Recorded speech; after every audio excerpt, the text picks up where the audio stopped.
Hey everyone, we are going to continue reading our novel, The Classroom at the End of the Hall, and we are reading our next chapter called Mary's Little Lamb. The minutes before the morning bell rang were a spirited time in the room at the end of the hall. The third graders filled the classroom with lively chatter. They warmed their hands over the radiator, drew pictures on the steamed-up windows, and inspected the ants swarming over a cupcake left from yesterday's birthday party. Others tested to see if pencils could float in the fish tank, measured how much the bean sprouts had grown overnight, and counted the icicles pointing down from the gutters. Meanwhile, in the third row by the window sat Mary. With her eyes were fixed on her desktop, she appeared to be doing nothing. Her jaw bobbed up and down as she gnawed on double wad of chewing gum.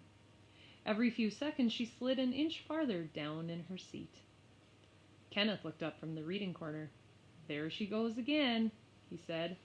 "I wonder what Mary is daydreaming about today." "She's gone for good this time," said Clara, combing her hair by the sink. "If the fire alarm went off right now, I doubt she would even hear it." In the front of the room, the tall teacher leaned against his desk with his eyes closed. When the morning bell rang, his eyes opened. "Okay, people," he said, punching a yawn with his fists. "Let's sit down, settle down, and quiet down. Please take out your homework. I will come around and collect your papers." Desks opened and a sheet of paper appeared on every desktop. Every desktop but one. Mary's. Mary continued to stare at the wooden surface in front of her while sliding farther and farther down in her seat. By the time the tall teacher reached her desk, Mary was on the edge of her chair. "Mary," he said, "Mary, where is your homework?" Mary remained motionless. The teacher waved a hand in front of her face. "Mary," he repeated, clicking his fingers. Mary blinked and chomped hard on her gum. "Here!" she called out. "Mary, you've been daydreaming again," said the tall teacher. "I guess I was," she said, pushing herself upward. "And Mary, you know it is against the rules to chew gum in class," said the teacher. Mary removed her gum. "I guess I do," she said, sticking the wad on the bottom of her desk. "And Mary, do you have your homework?" Mary shrugged. "I guess I didn't hear the homework assignment," she said. The tall teacher's grip tightened on the papers in his hand. The tips of his ears turned crimson. "Mary," he said, "you must start paying attention more in class. You frequently miss assignments or instructions. You are constantly forgetting things. When are you going to stop daydreaming?"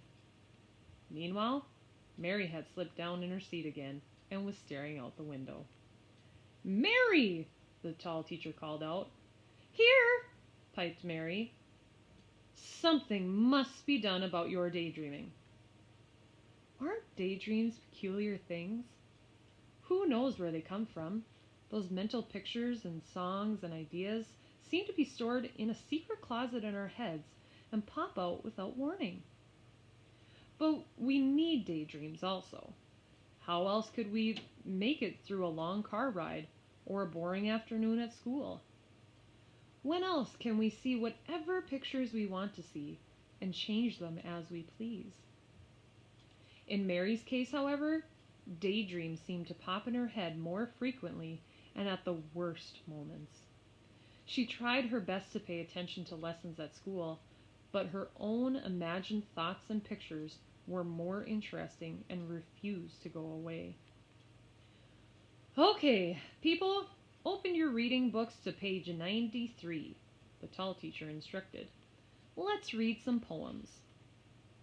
While the rest of the class took out their readers, Mary removed the gum from her desk bottom and stuck it in her mouth. She started staring at her thumb and slid slowly down in her chair. At that moment, the classroom door opened a crack. Everyone besides Mary saw what entered the room. Everyone besides Mary heard click, click, click on the tile floor. "Ah!" said everyone but Mary.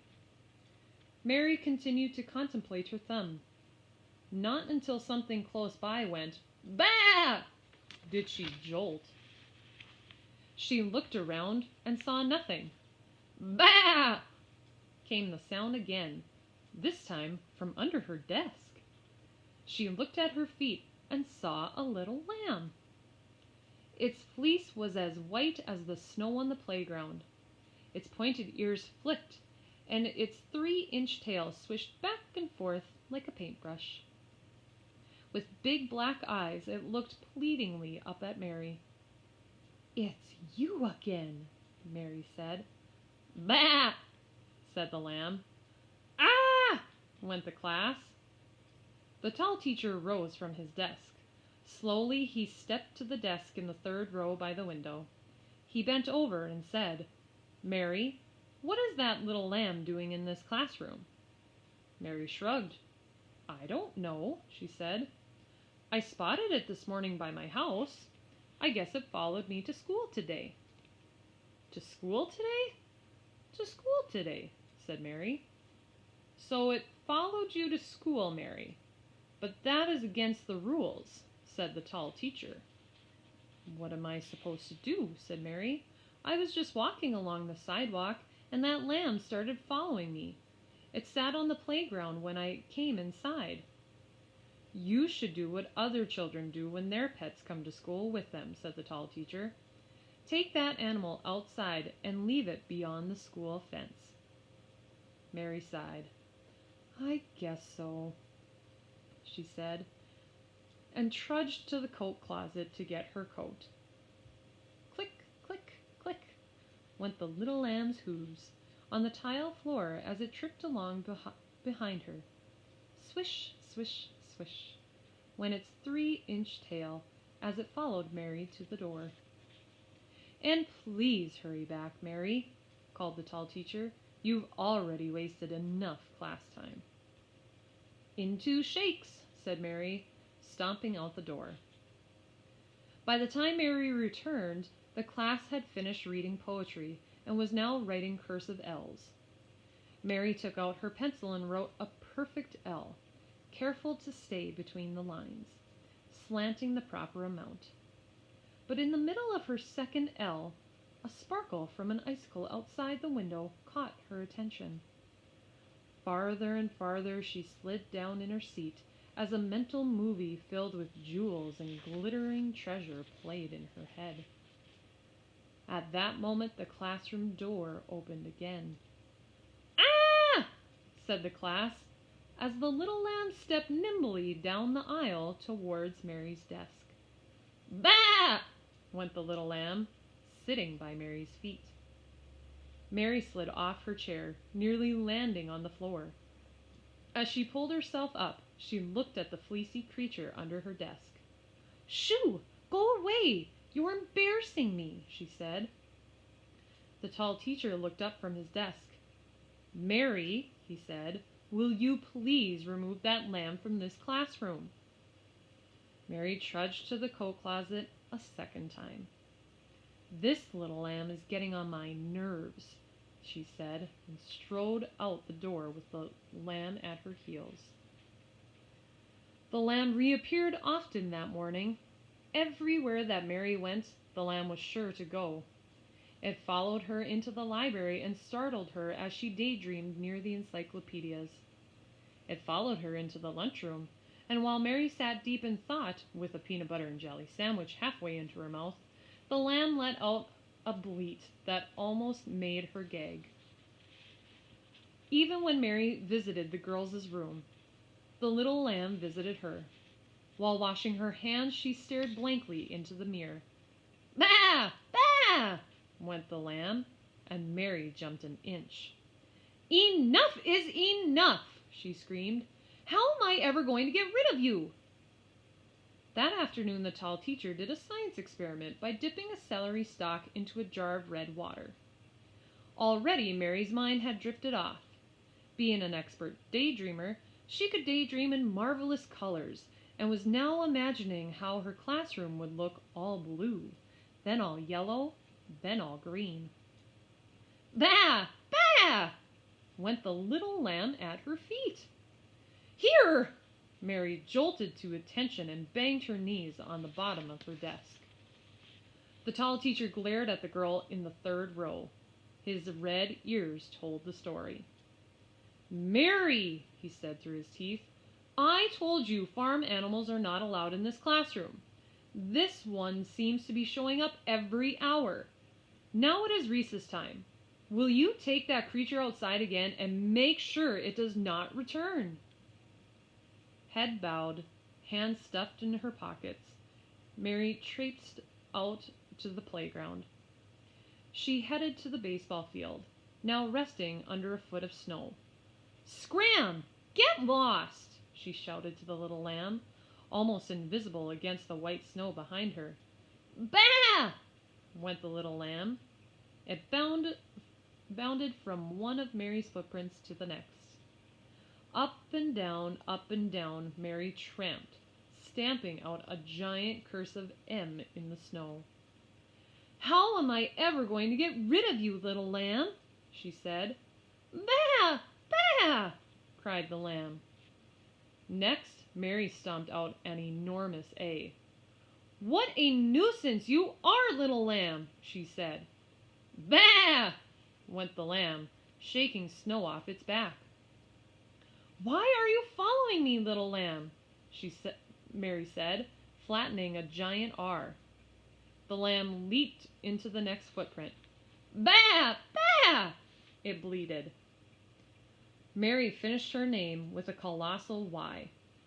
"And why do you keep interrupting my daydreams?" she said.